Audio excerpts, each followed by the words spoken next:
This podcast represents the opinions of the hosts of the Laugh Cry Club and guests on the show. The content here should not be taken as medical advice and is for informational purposes only. And because each person is so unique, please consult your healthcare professional for any medical questions. While we make every effort to ensure that the information we share is accurate, we welcome any comments, suggestions, or correction of errors. Go. Hi, everybody. Welcome back to the Laugh Cry Club. I am Joy. I'm Rebecca. I'm Chelsea. And if you've ever felt like laughing and crying and you're an imperfect human, this podcast is for you. All perfect people, leave the room immediately. Yes, please do. Or hire a therapist. Or, yeah. You may be a narcissist. Welcome back, everybody. Thank you so much for joining us. This is a wonderful episode where we talk about laughs and cries and all the things that make us human. We are going to share our laughs and our cries as we do every week. And then this week, we're going to talk about how to show up as a human when you've got a lot going on at work, and how to balance both worlds. So that question came from a listener. We'll get into that a little bit because we can all relate to that as far as showing up in all the places, which you see a lot of interviews, especially with female entrepreneurs or female celebrities, where they're like, how do you balance it all? And they don't really ask that question to men all the time. So we're going to talk about this for any human, really. But I always find that an interesting thing of like balance. I'm like, what does that even mean? Right. Can't wait to talk about that. So who wants to start? Chelsea. Where are we going today? Today's an exciting day for a nominee on the Laugh Cry Club. And I feel like Joy is in the Christmas spirit. She's wearing a Christmas sweater that is like almost old fashioned looking, but it's new. So it obviously isn't, but it's one of those knitted kind of sweaters. And it says, cheers. We have no cocktails, but cheers to my nomination of Joy to share her laughs and her cries. Thank you. I feel really lucky to be nominated in my Christmas sweater. Scott got me this sweater. Fun fact, my husband dresses me. Anything I wear is my husband. Anything I wear. If you see something I'm wearing that's cool, 9 times out of 10, he has purchased it for me. So he loves fashion. He loves music. He loves all things culture. So he's always like, he's way cooler than I am. We had no idea. We keep learning these little tidbits of joy. Do you feel that way, Rebecca? Yeah. I'm like, wow, like Scott, I need Scott in my life because I was thinking when I meet up with Joy and Chelsea, I need them to dress me to up my game, but it's actually Scott. Oh, it is Scott. I've learned a lot from Scott, so I can, but it's really funny. So last weekend, whenever I have something to go to and he's like out running an errand, he will bring me a piece of clothing home to like wear to whatever. So a couple weekends ago, I had a work get together and he was out shopping and he's like, what do you like? I like this sweater. He's sending me pictures of it. And I'm like, well, that's actually perfect because it's like a holiday party and it's this like great holiday sweater. So turns out everyone loves this sweater. I've been wearing it on all my Zoom calls and it's just like, it's the topic of the meeting. So, thank you. It is a festive, fun sweater. I plan to wear it all month long, but the only downside is the reason I don't wear a lot of sweaters is I get hot very easily. So I'm ready to kind of like shed some layers here. Okay, my Good laugh. thing we're not on video. I mean, we never know what could happen at the Laugh I Cry have a tank top Club. on underneath this, and it may happen pretty soon because I'm like, oh man. So my laugh this week has to do with just hanging out with really great ride or die friends. We all have them. We all know that feeling that when you're with them, it reminds me of like, Chelsea, you've shared some moments where you guys are just like, you're having a ball. So two of these, I went out with 2 friends this weekend and I've known them since I was in my 20s. So it's like, when I first moved to Denver, I was in grad school, like we hung out together, we painted the town.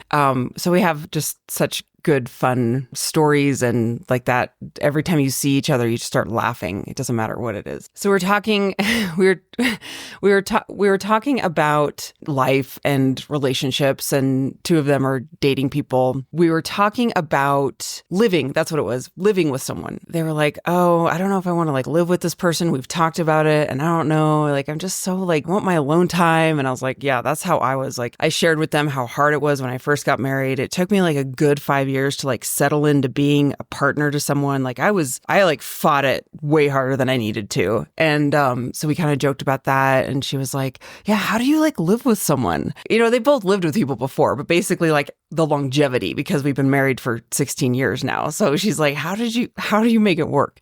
And so I was just kind of like sharing like the journeys that I've been through and how hard it was at first. And I'm like, I was just such a bitch. I was so hard to live with because I was like really still tied to my independence. Because when I was in my 20s, I was like, I don't need a man. I don't need anyone to take care of me. Like, I don't need any of you. So I had this like big chip on my shoulder and I was like, arm's length. I don't need you. And even though I like wanted to marry Scott, I was like, that was still a layer I was shedding when we started to live together. Anyway, so I said, I kept, pushing him and pushing him and pushing him. That thing that you do when you push someone to see how far they'll go, but they'll still stay with you type of thing. How far, like, are you really going to stay? If I keep pushing you, are you really going to stay with me? It was like a test. And so they're like, yeah. And one of my friends goes, oh yeah, I do that all the time and I love it. Like making fun of her, like she was making fun of herself, like, yeah, how do you stop doing that? And we just had a roaring laugh over that, because it's like you have to make fun of yourself sometimes of like the stuff that you do that's like ridiculous, but we're all working through our traumas, I think everybody can relate to that. It's embarrassing. When I look at myself, my younger self, that pushing, shameful. Oh, I Chelsea, I like cringe when I think about young me and my like young 30s trying to be a married person and like how hard, like I just, yeah, I was like feeling a lot of shame. There is so much, and you would never do that in a friendship. In a friendship, I remember, when Steve and I had a time where we were separated and he wanted to be my friend, and I was like, why do you want to be my friend? And he later on told me, I wanted to be your friend because you are unconditional love with your friends. Your friends can do no wrong. They can murder someone and call you and you're like, oh, it's okay. It'll be fine. I've got you. He's like, and then being married to you is like, it's a whole other thing. He's like, so I thought if I could get in as a friend, I didn't know you were supposed to be friends with your husband or partner. I didn't really know that part. I knew how to like be a lover, how to be like fun, dating. I never knew how to have that. So, I just think it's award winning. It's taken me like 3 times to try and figure this out. This is it, guys. Oh, man. We just do the best we can. We really do. And I will say it a million times, relationships are so hard. Like romantic relationships are just, they're fulfilling. It's a lot of work. And I think the people out there who maybe have those relationships that don't have a lot of work, or maybe it seems easy, don't compare yourself to those people, because that's probably the minority of like people who have those like easy breezy relationships.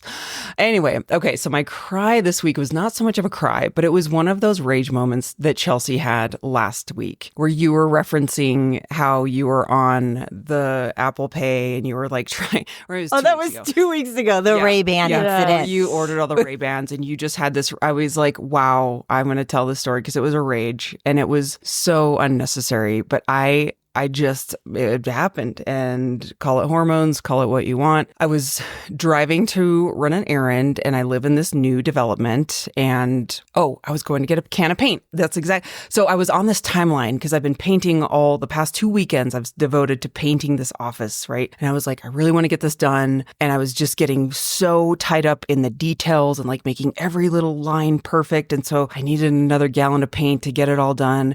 I was like, okay, looking at the clock, I have a dinner with my girlfriends tonight. This was the same night of my girlfriend dinner. And I was like, if I run out to get another gallon, so it's you're setting yourself up for failure because you're doing this like math thing where I'm like, okay, I have 30 minutes, and so nothing can go wrong in that 30 minutes.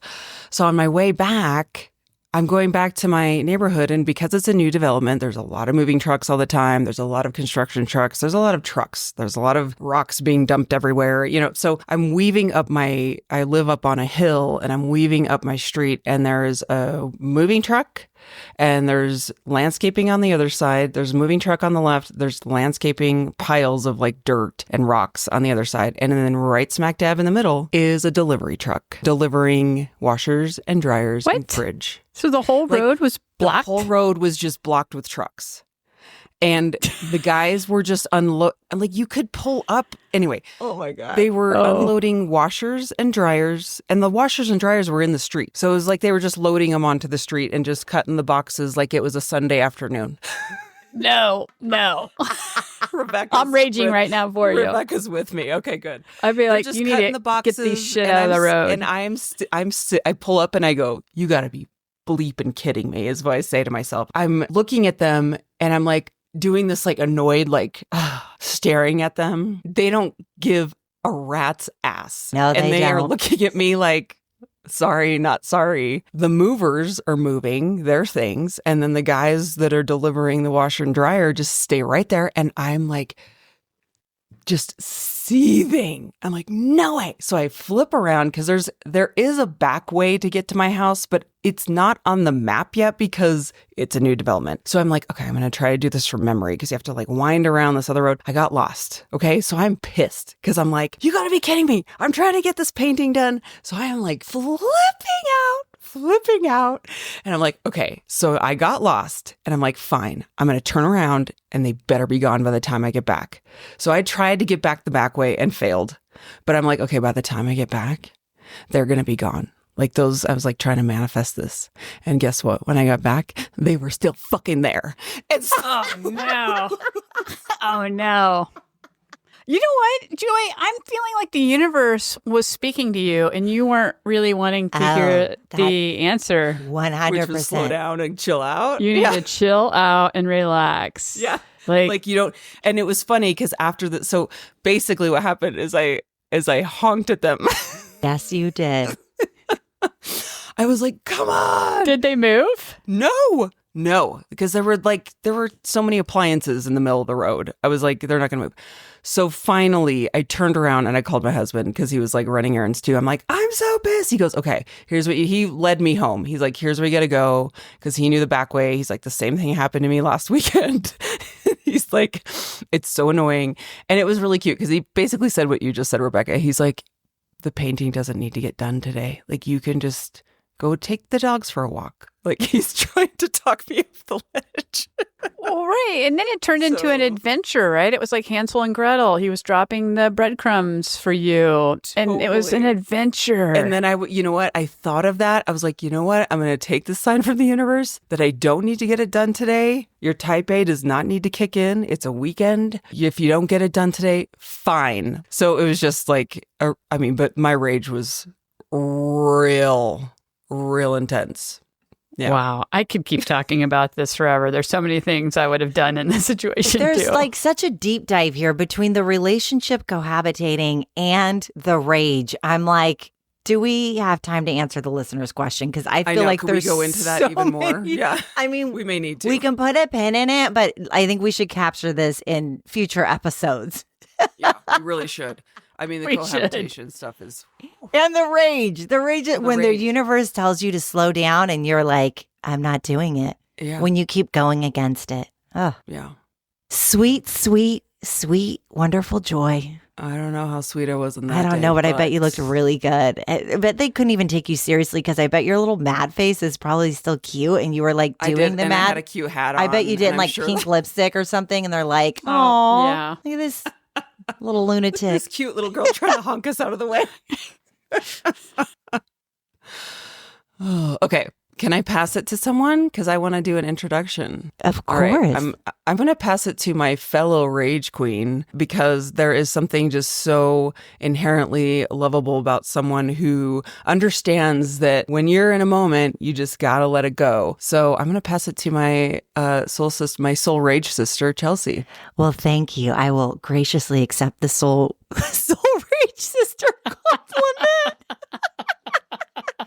So I didn't rage this week. Okay. Good. You passed it to me. I did. It's contagious. Ew, gross. I'm sorry. Okay. So my laugh was a rando. Charlie was at this big volleyball tournament this weekend. It was called Holly Jolly Volley. Jolly Volley Oh Ball? my- I don't know. that is Anyways, so cute. it was so cute. So the kids dress up in their Holly Jolly outfits, to play volleyball, and there's Christmas music blasting. It's mayhem. It's a complete total scene. Parents are dressed in Christmas outfits. It's a whole thing. Miles had a wrestling match that morning, and him and Steve were then trying to make it to Charlie's volleyball. So they're looking for us in this mayhem with music and Santa and 4 million kids and these girls dressed in Volley Jolly. I mean, this is like a massive tournament. So I see them from across the room and I'm waving frantically like, hey, here I am. And this woman sees me and thinks that I'm waving to her. So she starts waving back. So I run up to her and hug her and said, I don't know who you are, but I'm just so happy that you thought I was waving at you. And she just starts busting out laughing. We're like hugging. She like is hugging me. I'm hugging her. Her husband's looking at her like, this is something my wife must, like she does. Like we met the same person. Her and I were the same person. Like it was so random. You're cut from the Steve's same cloth. like, yeah. Who's this woman? I'm like, I don't know. And anyways, it was just hilarious and so funny. And it was just like a festive, funny moment. So that was my laugh. My cry was I didn't have a real cry. I had a proud tear up. So Steve had chemo this week. And when he has chemo, he's just super, super, super sick. And Miles had a wrestling tournament an hour and a half away on Saturday morning. Charlie had Volley Jolly Saturday afternoon. So I'm like, okay, kids, who wants what parent to go to what? Charlie's like, I don't care. Miles is like, I don't care either. I'm like, okay, Miles. He goes, I heard the hesitation. So I was like, pause. And he's like, I really want Daddy to see me take first place one day. Miles has never taken first place ever. He's been wrestling for 3 years. He's never taken first place. He took first place in his tournament. And his dad was there. He said, I want my dad to see me take first place. And his dad Steve rallied and went and watched Miles take first place. And I was like, Miles, you manifested that. Like you made that happen. And he's like, I know.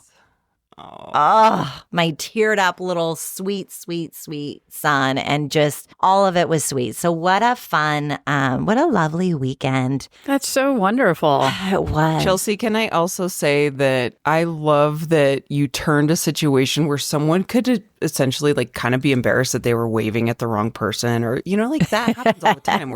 And you turned it into this like joyous, funny moment. Like we need to do more of that to like embrace. Like the other day, I'm telling you, you guys are totally influencing me. I was at Whole Foods and this guy picked up a piece of chocolate, like in like one of the chocolate bar containers or whatever. And another one, he was like taken off the shelf and another one behind it just fell to the ground. And it's like, I think in a past, like, last year, Joy, I would have just been like moving along, but we both looked at each other and I was like, well, I guess that means the universe is telling you need 2 chocolate bars. And he was like, that's what I was saying. Like, yeah, you just have to kind of take those moments and like, I don't know, connect. It's great. Yes. Connection's the best. It makes the world so much less lonely because we're all just like trying to navigate through. It's, as we're going through, we can be so caught up in what we're doing next. And I didn't really learn how to totally slow down in that way until I moved to the South. It's so slow here that I intentionally started doing everything slow because I didn't want to miss the moment. I didn't want to keep going through life with on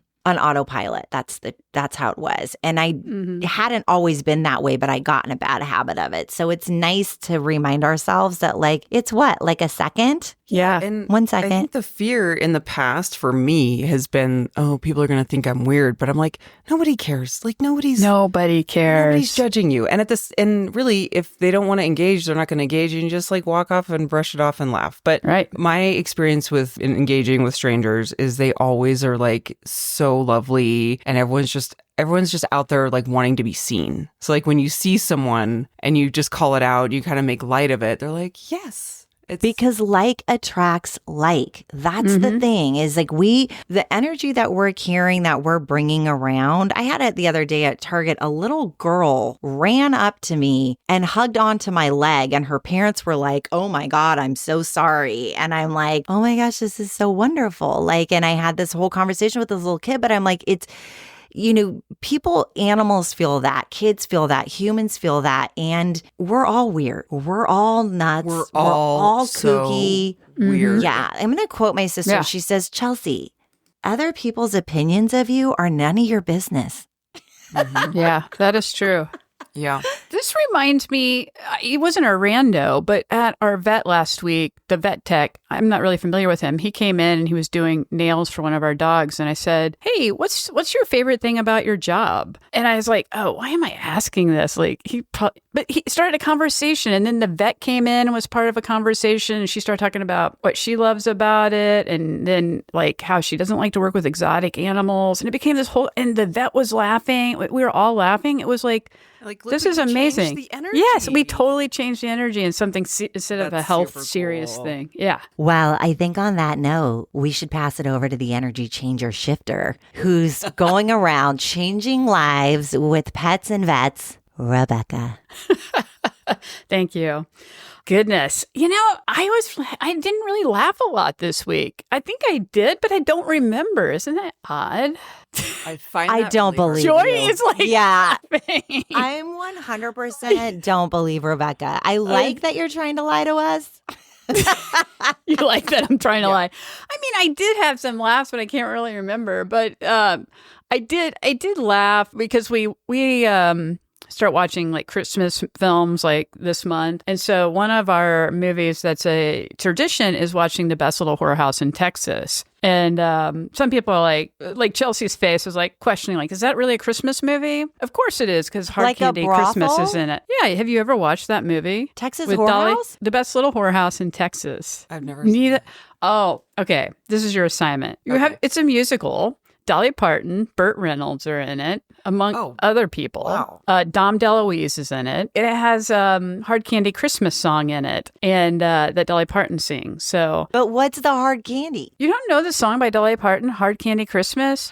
Apparently, It's don't know. just movies. Okay, fine and dandy. You know, it's like a hard candy Christmas. I want to know what neither the one hard of you. candy is. It has my to gosh. be a candy cane. Yeah, we're disappointing so many listeners right now. We will get on Okay, this. Dolly's the Rebecca. cutest, and we all really You love guys her. are Dolly disappointing me right now. Yeah, and we're disappointing Rebecca. Okay, Very much continue. Rebecca so. has a Continue. cry Anyway, now.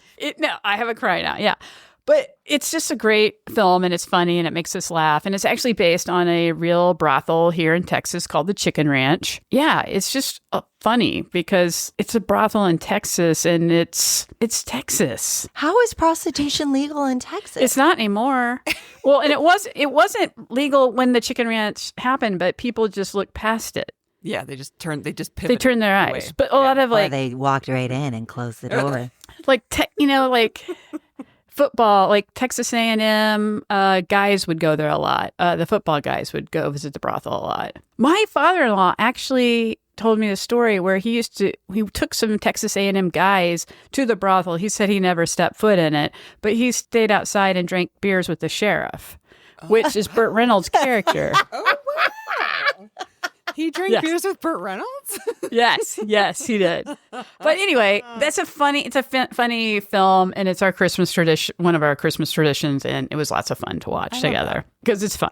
And Joy, I think you like musicals, so you would really love it. I love musicals. I will get on that for sure. I mean, very catchy tunes. Mm-hmm. I'm sorry that we haven't seen it. We'll get right on that. Yes. Point you. Joy, well, I do my personal best. You all know I'm a that's bad, right. bad Chelsea doesn't You're sitter. just going to listen to Yeah. the soundtrack. I'm just 'cause going it's to so listen good. to you talk about it. That's what I'm doing. I'll tell you the whole story. I mean, it's really great. Like, they took the Chicken Ranch after it closed and moved part of it here to Dallas area and opened a restaurant in it at some point. And it had the original furnishings too. So they made a chicken restaurant out of the brothel. The chicken whorehouse. Yeah. Is that what So they there's call a whole bunch of history. Okay. It was called the Chicken Ranch. it? Okay, Rebecca. Okay. So my cry has to do about my sweet Ruby. Sweet Ruby is 14 years old, and she's been having some mobility issues. And we actually met with Marianne, the pet communicator, Friday, and she's not in any pain, so that's really good. But we took her to the vet today for some x-rays because the vet's trying to rule out if this is structural or maybe a neurological condition. And so the vet is pretty sure that she has degenerative myopathy. So essentially, she said it's like ALS in humans. So she will just start to lose, control of her legs and then bowels and things like that. And I think the process is like, I know it's very sad. It's like, I think 6 to 8 months probably process. And you don't want to let it get too far because then it starts affecting their breathing ways. And it's just so sad because we adopted Ruby as a senior when she was 12 years old. So we knew we'd probably get a few years with her. But she's just so sweet. And like mine, cognitively, she's totally there. And that's what makes it so hard is when their bodies start to fail. That's and the hardest. Yes. Yeah. So she's not in any pain. So that's good. So there's not pain with this. It's just like this, the information does not get from the brain down the spinal cord to the legs. So we're going to get her a little harness right now to help her up and things, but just see how it goes. But that's my cry. It's really sad. My poor Ruby. You know, Marianne was at my house yesterday. We were having a play date with Canine Companion. Was that her doggies I saw? Yeah. She has she's raising a black lab. For listeners, can we share who Marianne is if you've never listened? Yes. Thank you, Chelsea. So Marianne is my friend, fellow puppy raiser, and I've known her for years and years and years, probably over 10 years. We both volunteer for Canine Companions, and she's also a pet communicator. So she has been working with Rebecca for her animals, just being an amazing pet communicator, telling us what our animals are thinking. And it's super healing. Highly recommend. We're actually going to have her on a show in January. So look forward to that. But she was at my house yesterday. We were having a Canine Companions little play date, and she's raising her, I think, 18th puppy. They have been puppy raising for so long. Marianne and I were talking about pet loss, like how hard it is and just like the complications. So we definitely can get into all that in a future episode. And my goodness, it's brutal. Okay, so this week's topic we received from a listener. As a reminder, you can go to laughcryclub@gmail.com, or you could email us a voice memo. And that's a great way to submit a question, keep it brief, 30 seconds to a minute tops, and just let us know where you're from and what your question is. We're happy to answer any and all questions. You can remain anonymous. Just make sure you just let us know what you want us to say or not say. So this week, the question comes from a therapist who was basically like, hey, you know what? Life is really complicated, and also our jobs can be really complicated. How do you manage both? How do you be a human and show up for your family and your friends and your life outside of work, but also really deliver at work as well? So I think this is a great question a lot of people can relate to in whatever field that you are in. You have a lot of personal obligations, you have a lot of work obligations, and sometimes those two can really mix, and you can feel like maybe you're not being your best self at home or your best self at work. And I don't love the word like work-life balance because I don't know necessarily if that's a really realistic thing, but I will kick off the conversation with something that Shonda Rhimes said in her book, Year of Yes, which is people asking her that question all the time of like, how do you balance it all? She's like, I don't. I'm either doing really well at work and I'm failing at home, or I'm doing really well at home and I'm failing at work. And saying failing lightly, like you're never going to be able to do everything perfectly. So where do we want to start with this? Maybe we could talk about like how each of us do this in our own lives and share with what we think would be helpful for everyone else out there. I want to take part of this lens, and I think this might be helpful. So as therapists, we have an ethical obligation to take care of ourselves. If my life is really hard, which it goes through ebbs and flows, and I notice that I'm not being present when I'm with the person in front of me, or I notice that I'm checked out, or I'm just like, I'm not there, I have an ethical obligation to go and do my own self-work. So there is some beauty in the accountability part when you're in a helping profession, because I could show up, for example, and talk to Rebecca and Joy, and they would say, are you in therapy? Are you talking to somebody? Like, here's some things. Like, we kind of are forced to take care of ourselves. And I do want to circle to what Joy said. I don't think there's work-life balance.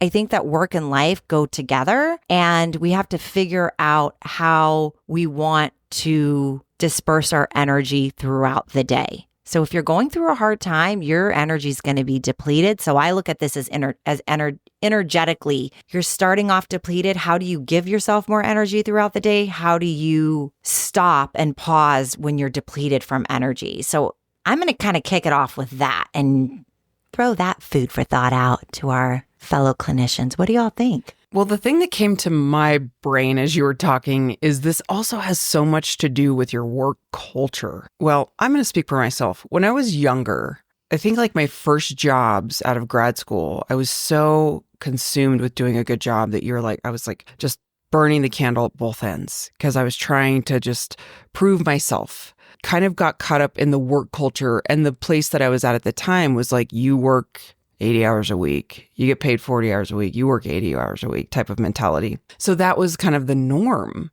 Then moving on to other jobs and also just maturing to say, oh, I can set some boundaries around this. And also working in healthier workspaces helps. But if you're not in a quote unquote healthy workspace and the culture is like, you need to work until it's 8 p.m. I think there are some ways where you just have to unplug your brain from that work culture and go, you know what? I'm going to unplug early today and I'm not going to feel guilty about it. Because I would always have this like urge of if I signed off too early, nagging guilt. And I was like, you know what? Like I need to take care of me. And I know I'm a hard worker, but there was that like releasing of the guilt if I, had to take off early. It was just like the weirdest feeling. And that took a long time to get over. But at the end of the day, it's setting those work boundaries. Yeah, I would also say that for myself, I feel like how I do this is I focus on my skills, like the things that I'm really good at. So if I, as a clinician, we obviously have our own lives, right? And things happen. And so when I come into working with a client, I am thinking, hey, this is kind of a reprieve from all the outside stuff because I actually still enjoy this and I know how to do this really well. So I can just go right into my skills and be there with that person.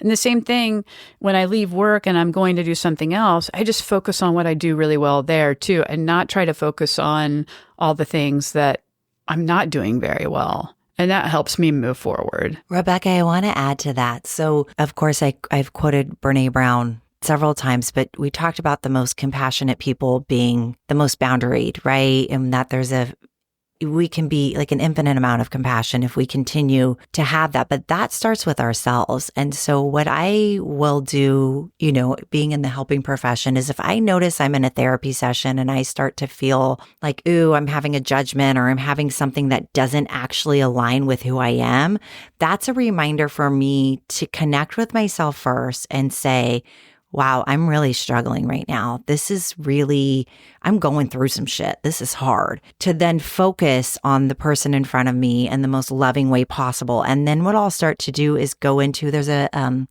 compassion expert. Her name is Kristen Neff. It's selfcompassion.org.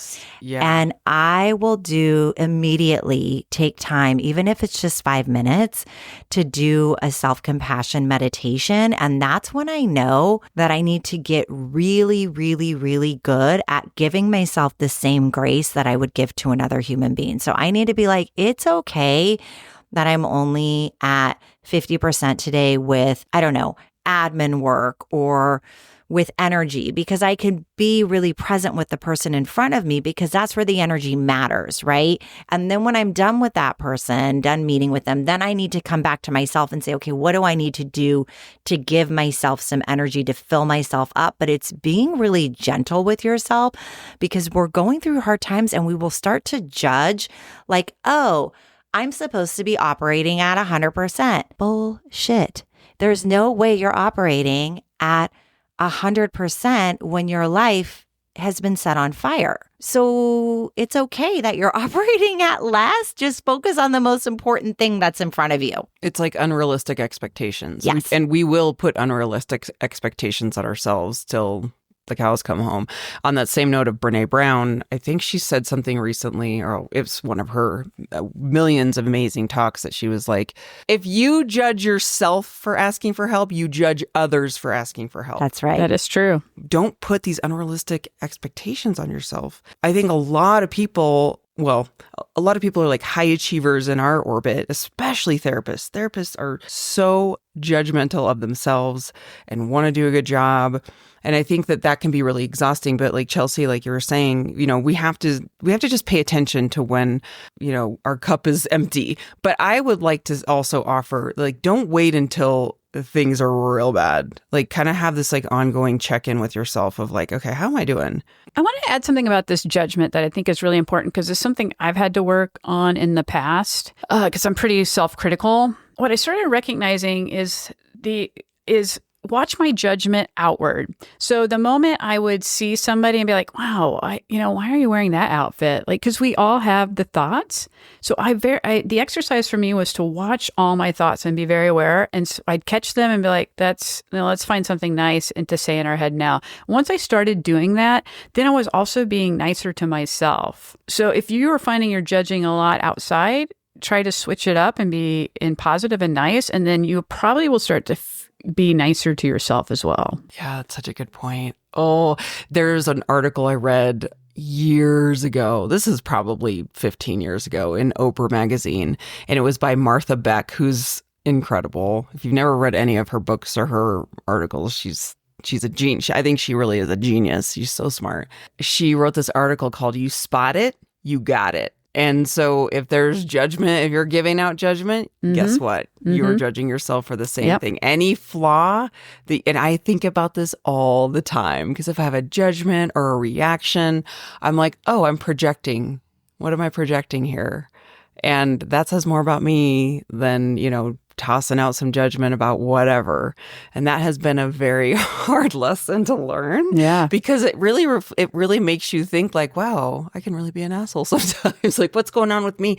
But it's just, we have to discover these things so we can become a better person. So this is the clue. When you're like, am I out of balance when I'm showing up to my job?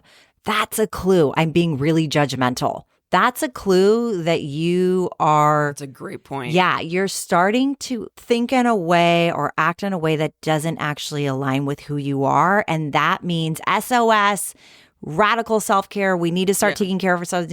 So thinking of kind danger, of danger. Yeah, danger. So thinking of those things, feeling really tired, feeling judgmental. Judgmental is a really big one for me because I tend to kind of like, you said this, you did, you can pretty much say anything and I don't really have a lot of big feelings about it. But when I start to do, I'm like, ooh, I'm really disconnected from myself. I really need to fill myself up.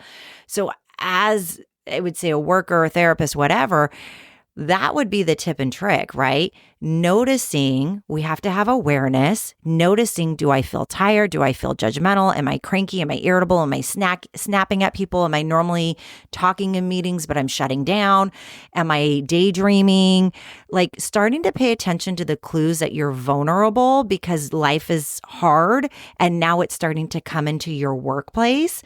And then being really mindful of, what is the next right thing I need to do in order to compassionately take care of myself? Because when you do that, you will be able to focus on the next right thing to do at work. But you aren't going to be able to do the right thing at work. That's not sustainable without you taking care of yourself first. And so let's throw it out there. What do we do to take care of ourselves? What are some of the simplest things that we know how to do? Like most bang for your buck when your life has caught on fire and you need to show up as a professional. The thing that also came up for me when you're like, a warning is when I get cynical, like a warning sign. For me, it's just something as simple as like a reset, a stepping away, a taking a break. And then when I come back, and take a break could be anything, like going for a walk or just like go get a snack, eat something. But like pivoting, you do have to pivot the energy. You can't just, it's not easy to go from like a 10 to a 1 or whatever. On a scale of 1 to 10, you're not going to just all of a sudden become like this shiny, happy person. We're not asking for that perfection, or I'm not asking that of myself, but coming to a place of like, all right, let's reset, let's push the reset button. And when I come back, like getting to a place of trying to say, okay, what's the best I can do right now? And like, how do I want to show up in this moment? Just like even for the next hour to just be like, can I focus on the task at hand without trying to get all these emotions and getting as much done as I can with no judgment and leave it today. Like end the day. I did the best that I could and let's like start a new chapter tomorrow. I want to think about releasing the emotion. I remember years ago, I was working with somebody. I had an individual I was working with who passed away. I found out, obviously, during the session I was supposed to be having, and it was horrible and brutal. And I had another individual right after I'd booked myself back to back. I had the other person came in the office and I said, "Hey, I'm so sorry, but I'm going to have to ask you to wait for 5 minutes. I need to come back to myself and I'm very disconnected right now." And I went outside and I took just a little 5-minute walk and I prayed and I cried and I came back to myself, went in, washed my face, washed my hands because water is really cleansing, and then sat down and said, "Okay, now I'm here for you. Now I'm ready to show up for you." But I had to take the time to release that emotion just a little bit to let that kind of evolve off the whatever. I don't saying it wrong, but I had to let some of that release or there's no way I was going to be present with the next person who was in front of me. There's just no way. So sometimes it's okay to say, "I'm going to be late to this meeting. I need to go take a breather," or "I need to take off the next hour because I need to take care of myself." I want to say good for you for asking for what you need, but I would also say, because our listeners probably want to know, how did you do that? How did you go to that client and just ask for what you needed at that time? So I had to take a big breath and try not to cry because I was very upset. And our job is confidential and we don't give out that information. So I just said, "I'm feeling a little bit disconnected from myself and I want to be fully present for you. I need to take 5 minutes and I'll be right back. So if you want to get a drink or a cup of tea or whatever, go ahead and have a seat and get comfortable and I'll be back in 5 minutes." And then immediately went out and bawled and cried and was devastated. And that was probably obvious when I came back, but because I released it, I was present. Right. And so that was the difference is it's like, we're so used to apologizing. "I'm so sorry and I feel terrible and now I'm this." And it's like, we're all human beings. That's much better than now we spend the next hour together and I'm just trying not to breathe too deeply because I don't want to cry. I'm like focusing on grounding my body. I'm not present because I'm going to unravel. So I know not everybody has the opportunity with a job that they work for, the organization that they work for. I will say there's lots of people who I work with who are professionals in corporate America. And I'm like, that's your 90 seconds in the bathroom to breathe for 90 seconds, in for 5, hold for 5, out for 7 to calm the nervous system. That is your 15-minute break where you're not smoking cigarettes. You're calling your girlfriend and you're like, "I am going to unravel." You're calling your wife. That's where you are going to start taking walks for a little bit of your break. Like moving, the physical moving of the energy is really, really helpful. A lot of work environments, I was thinking about this the other day because I have to remind myself all the time that like we're in mental health. So we know like we live and breathe self-care. We live and breathe that conversation. We try to practice what we preach. But so, I mean, majority of the workspaces out there don't understand. I'm not saying like they don't get it, but it's just not normalized. It's not normalized to just even say like, "How's everybody doing? Is everyone taking care of themselves?" Like it's just not as normal. So, you could be, listener out there, you could be the trailblazer to just start talking about that and normalizing that if that's something that's like safe in your workspace. But the thing is, so many people relate to that. If it's not talked about in the office, it's not because it isn't happening. It's because it's just not being talked about.